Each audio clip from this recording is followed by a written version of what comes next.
This was me 4 years ago, a normal guy who had no idea on how to put on size and muscle. Well, fast forward to now, and I can confidently say that I have learned a thing or two. So let's dive into what I have done to get jacked while still enjoying my life. There are 3 things that we are actually going to focus on in order to actually get jacked: progressive overload, nutrition and fuel, and consistency and recovery. I know this might be something you have heard of a million times already, but hear me out, because I am not staying at the surface level advice. Progressive overload, practically the foundation of my gains. Progressively overloading means adding weight or reps in order to force muscle growth.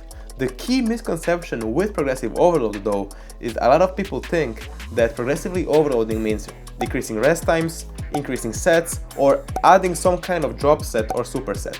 Which this is completely wrong in my opinion. When I say progressive overload, I focus on increasing weights or reps in the exact same circumstances. So the exact same form, exact same rest times, exact same environment. Because in that way I can track my progress most precisely. Warning: avoid increasing weight too aggressively or too early to actually avoid the risk of injury. I was so eager to add weight to the bar, to increase my reps, that I would try to aggressively do so, which ended up in me having a shoulder injury. Now this thing has practically almost made me quit bodybuilding, because I went from 100 push-ups to 1 push-up in 1 day, which is absolutely the worst feeling in the world. Now it still follows me till this day. I have recovered from it, but I still feel it in some pressing movements, and it's really annoying. So actually be really careful on how you approach your progressive overload. For example, let's say you are doing rows with the target of 6 to 8 reps. Now the first week you do 6, 6, 7 reps. The second week you do 7, 7, 8 reps. And then the third week you do 8, 9, 8. When you come to week 4, you can either add weight this week and see how it feels, or stay at the same weight and maybe do 9, 10, 9 reps and then increase the weight the next week.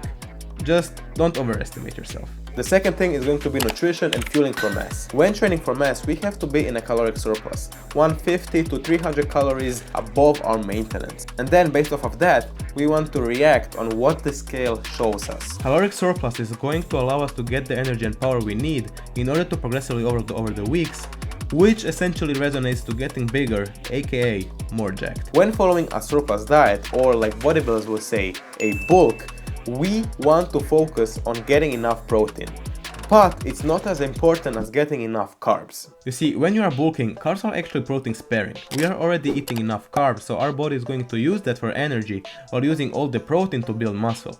While on the other hand, when we are cutting and we are really low on carbs, our body is going to use that protein for energy, which technically means we have to eat more protein in order to maintain energy and build muscle. When I first started to get into lifting and I was doing calisthenics at that time, I tried to get really shredded and jacked at the same time, which kind of isn't possible, but I thought that I was eating enough amount of calories. The problem was, I didn't actually know what my maintenance calories were, so I was kind of guessing on the top of my head, which resulted in me getting skinny and losing strength along the way.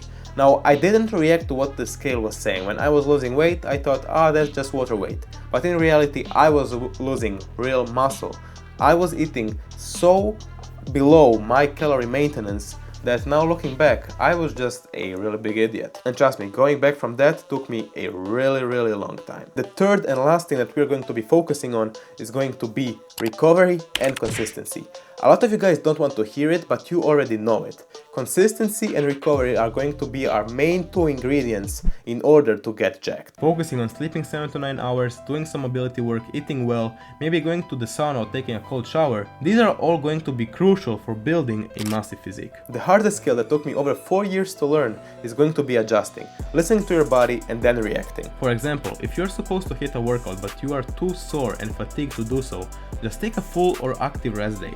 If you're slightly sore, reduce the intensity and volume a little bit.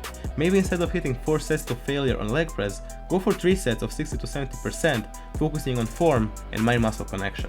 If you're feeling a little bit of fatigue but not really sore, just lower the volume and keep the same intensity or even up the intensity.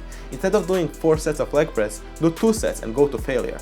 That way we're going to avoid overtraining and feeling exhausted throughout the week, while still making some progress and maybe increasing strength over time. And these are the exact 3 things that I have followed in order to go from skinny to jacked. And these are the exact same 3 things that I'm going to be following for the next couple of years in order to actually progress even more. If this helped you out, and if you're going to try these things out, let me know in the comments and drop me your physique updates, and I will react to every single one of them. If you enjoyed this video, subscribe, leave a like, and I'll catch you in the next one.